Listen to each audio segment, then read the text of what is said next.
kemudian kita akan melanjutkan pengajian, belajar bersama kitab Nurul Iman yang ditulis oleh Sayyidul Habib Umar bin Muhammad bin Salim bin Hafid Ibn Syekh Abu Bakar bin Salim. Maka kembali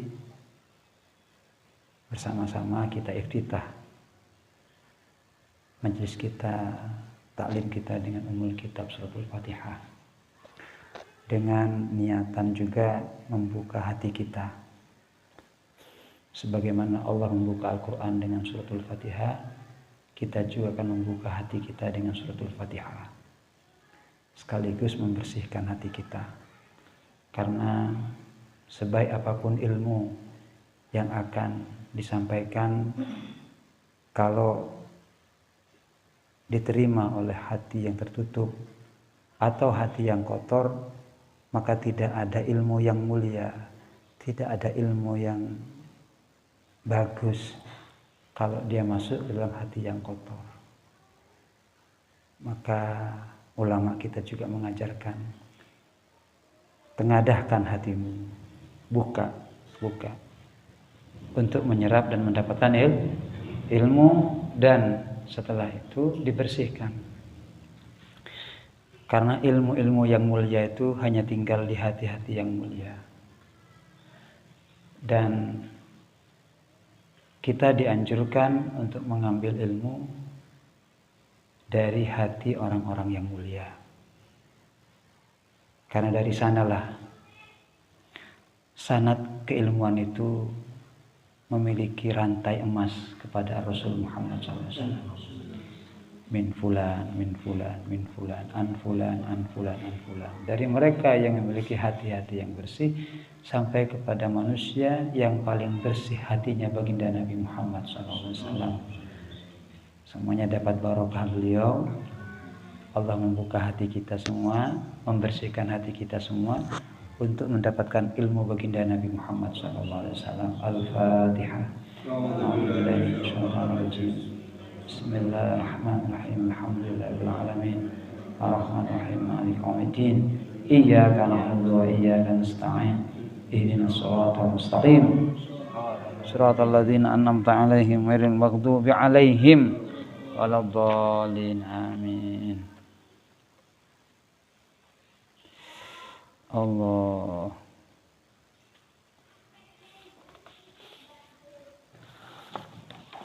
Bersama-sama kita akan belajar hadis yang ketiga.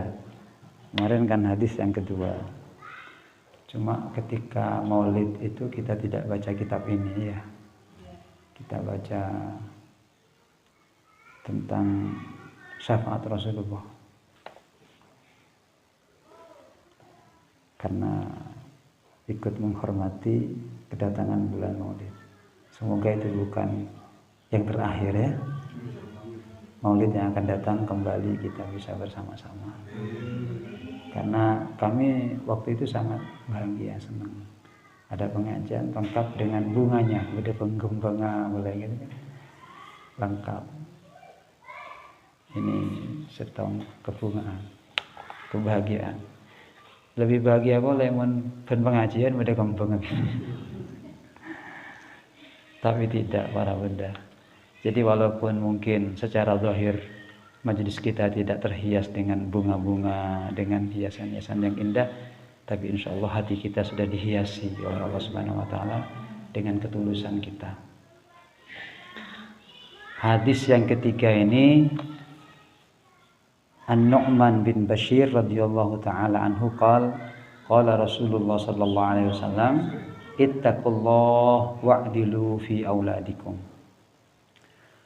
Ittaqullah, bertakwalah kalian, takutlah kalian Allah kepada Allah, wa'dilu, dan berbuatlah adil kalian, fi auladikum, di tengah anak-anak kalian. Hadis ini sahih, diriwayatkan oleh Imam Bukhari dan Muslim. Untuk memantapkan penjelasan hadis ini adalah kita belajar tentang asbabul wurud, ya. Sebab-sebab turunnya hadis.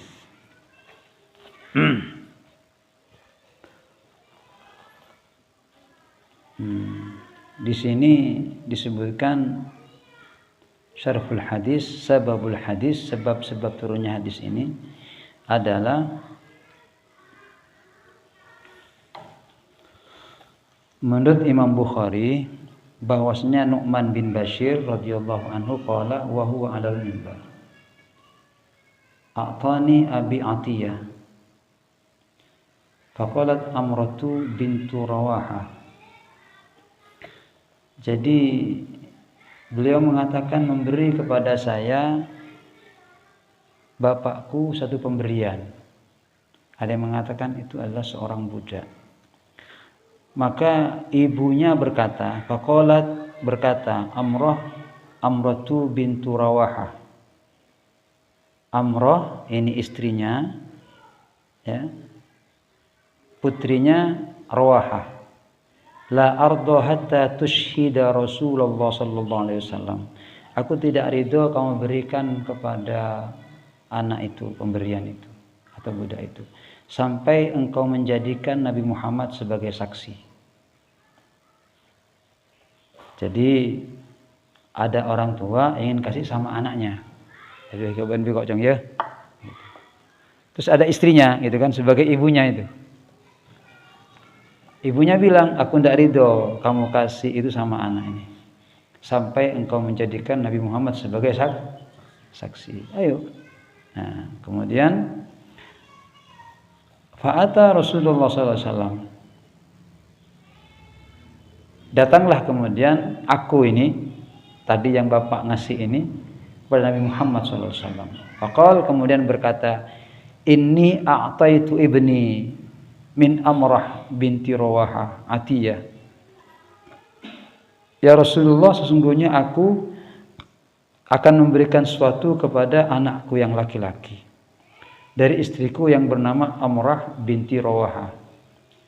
Satu pemberian yang berharga. Tapi istri saya mengatakan, kamu datang dulu sama Nabi Muhammad, jadikan dia saksi. Karena kalau tidak pakai saksi Nabi Muhammad, aku tidak ridho, kata istri saya. Qal ar-Rasul Muhammad SAW. Kemudian Rasulullah bertanya, a'taita sa'ira waladik? Apakah anak-anakmu yang lain dikasih juga seperti yang kamu kasih kepada itu? Gitu loh. Apa saya lain ini beri? Gitu. Apakah yang lain engkau kasih mithla hadza seperti ini? Qala la, tidak ya Rasulullah. Tidak semua saya kasih. Yang kasih cuma ini satu. Maka baginda mengatakan, fattaqullah. Jangan, takutlah kamu kepada Allah. Takutlah kepada Allah. Wa'dilu baina auladikum, yang adil sama anak-anakmu. Yang adil sama anak-anak. Faraja'a faradda Atiyah.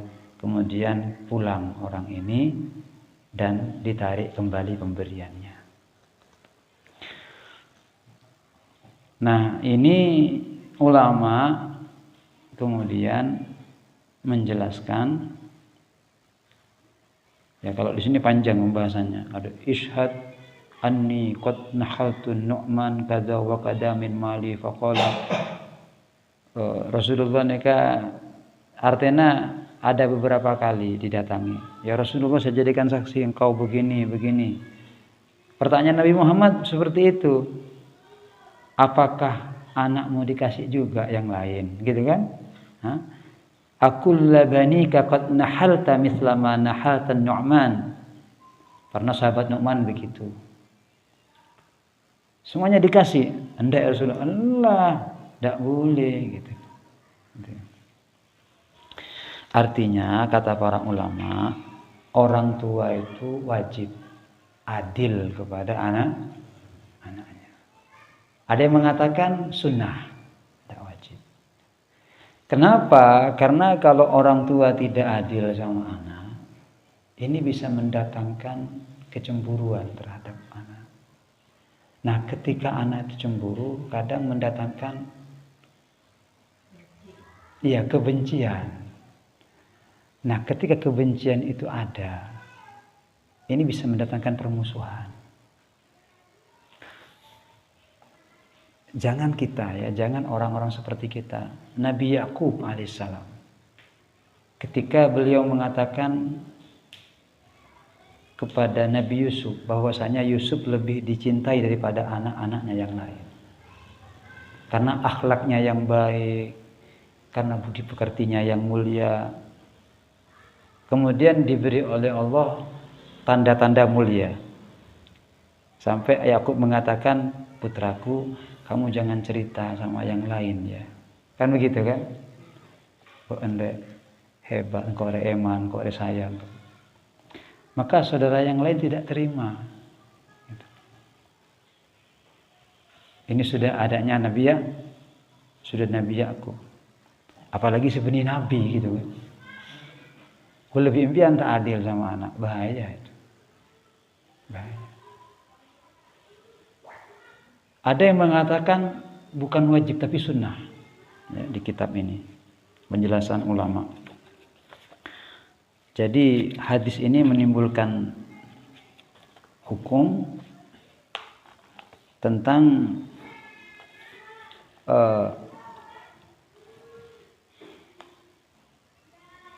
menyamaratakan hukum taswiyah bainal aulad fil atiyah, hukum membagi rata di antara anak-anak kita dengan pemberian.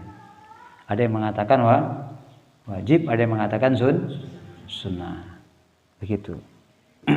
Kan tetapi kewajiban itu atau kesunahan tersebut tidak kemudian rata sama dengan pemberian yang kita kasih. Karena kadang pemberian itu harus sesuai dengan kemampuan atau kebutuhan anak gitu loh. Jadi kalau kebutuhan anak kita memang 150.000 ya kita kasih. Kalau yang kecil butuh 25.000 ya kita kasih 25.000 gitu maksudnya.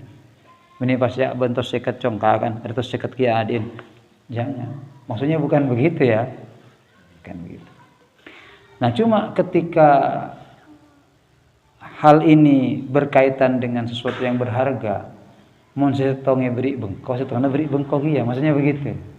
Mulai tak tahu kan? Memang anak itu harus hormat sama orang tua, harus memuliakan orang tua, tapi orang tua juga harus pandai, harus juga bisa memberikan teladan yang baik kepada. Jangan hanya karena bun kutu nurut, kutu patuh, apaan ban seromban. Ibunya juga tidak boleh juga. Karena apa yang ada pada anak biasanya gambaran daripada orang tua. Karena anak itu kan fotokopinya orang tua. Ya? Itu Syekh Badri mengatakan begitu. Ma fi aba fil abna. Ma fil abna, ma fil aba fil abna. Apa yang ada pada orang tua itu nanti ada pada anak itu. Coba ada bahasa kiban di anak kan gitu kan. Kita elang pada gitu.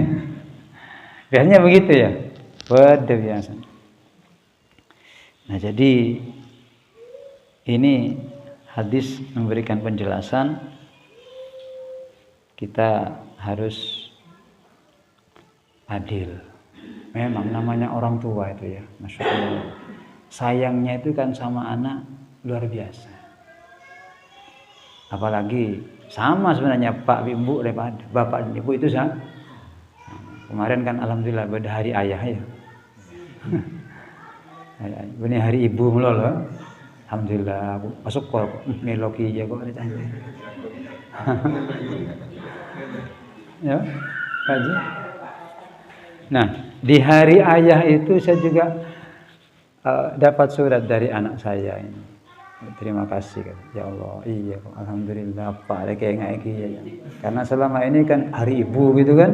Ibu ternyata. Dan memang di hadis itu ayah ini punya posisi yang sangat mulia juga sama dengan ibu. Gitu. Pengorbanan dan perjuangannya juga hebat. Seperti ini kan orang tua, ini bapak ini dari cinta nah gitu kan. Sampai kadang ingin melanggar syariat ya. Lalu tanpa disengaja. Kenapa? Ini bukti kecintaan sebenarnya. Emang kok gitu loh. Saya. Gitu. Makanya ketika ada seorang badui, seorang sahabat muda yang mengadu pada Rasulullah, ya Rasulullah, saya punya bapak kurang baik ya Rasulullah. Kenapa kata Rasulullah? Sering mengambil uang saya ya Rasulullah. Ini riwayat Imam Ahmad ya, sering ambil uang saya. Saya naruh uang kadang hilang. Bagaimana ini orang tua saya ini? Kasih contoh tidak baik. Sering ngambil uang saya. Apa kata Nabi Muhammad? Kamu benar begitu? Iya. Bapak saya ini tidak baik ya Rasulullah. Begini tidak baik. Coba panggil datangkan bapak. Dipanggillah sang bapak ke hadapan Nabi Muhammad. Merunduk bapak itu. Karena sudah sepuh. Kemudian ditanya oleh Rasulullah. Wahai orang tua, apakah benar yang disampaikan anakmu ini? Katanya engkau sering mengambil uangnya, engkau sering mengambil barangnya. Maka orang tua ini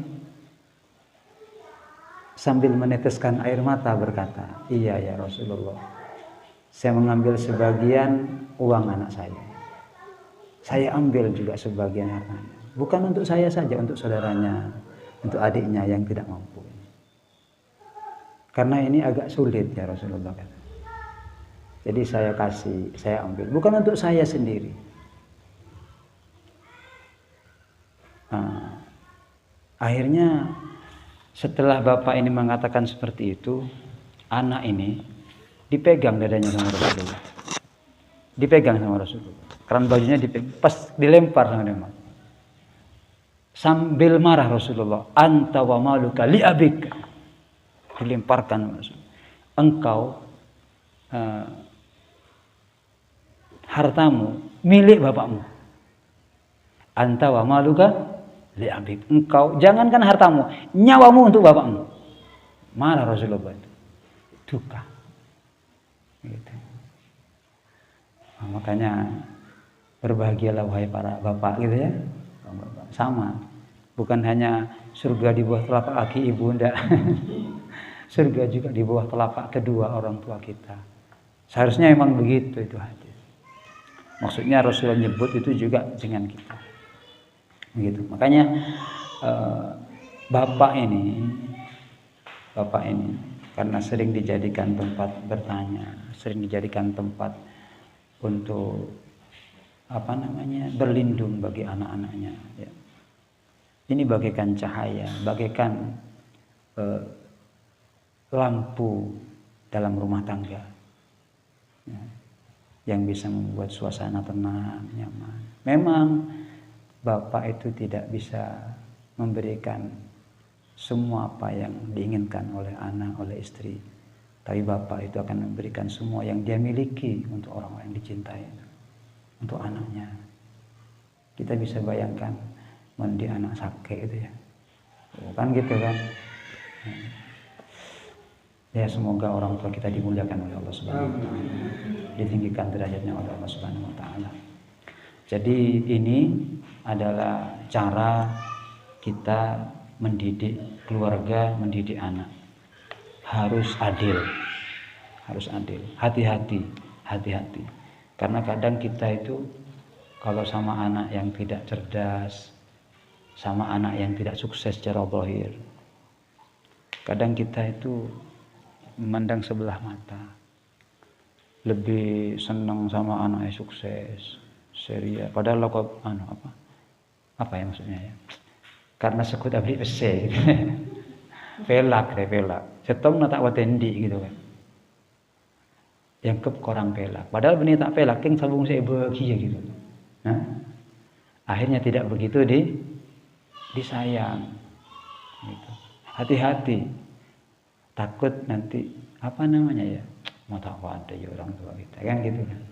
Kesalahan itu bukan semua dari anak, tapi karena orang tua yang tidak adil. Kata Rasul, jangan, kata Rasulullah, kalau engkau tidak kasih semua jangan.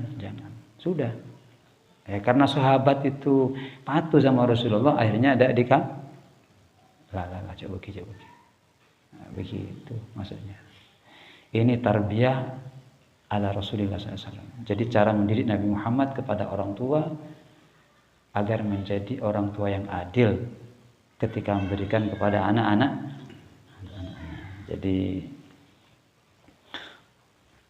kita juga harus sering belajar menjadi orang tua biar tidak kaku ya. Apalagi di zaman seperti yang saat ini, mereka anak-anak kita hidup di usia muda bukan di zaman kita ketika kita masih muda. Jadi mau lembek boleh pimpian ki ngode tak pada ki mangke gitu kan. Iya, sudah sekarang itu informasi begitu cepat, begitu ini. Jadi betul-betul kita mesti banyak belajar menjadi orang tua. Jangan paksa mereka, anak-anak kita hidup seperti kita, karena mereka hidup bukan di zaman kita gitu kan.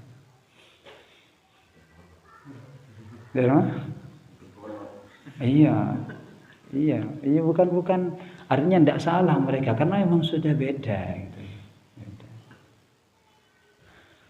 Semoga manfaat.